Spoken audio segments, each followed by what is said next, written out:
এবার ফের ত্রিপুরায় পাচারের পথে অনলাইনের মেট সামগ্রী বোঝাই বেসরকারি সেফ এক্সপ্রেস ট্রান্সপোর্ট সংস্থার একটি কন্টেনার গাড়ি থেকে বিপুল পরিমাণ নেশা জাতীয় ফেন্সিডিল কফ সিরাপ জব্দ হলো আসামের চোরাইবাড়িতে।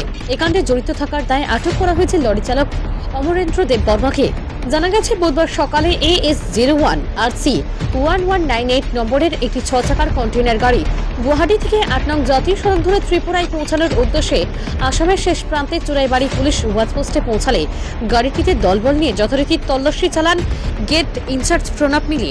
এতে বিভিন্ন সামগ্রী প্যাকেটের আড়াল থেকে 12 কার্টুনে 1200 বোতল নেশা জাতীয় ফেন্সিডিল কফ সিরাপ বাজেয়াপ্ত হয়, যার কালোবাজারে মূল্য প্রায় 12 লক্ষাধিক টাকার মতো হবে। এখানে লরির চালককে পাকড়াও করেছে পুলিশ।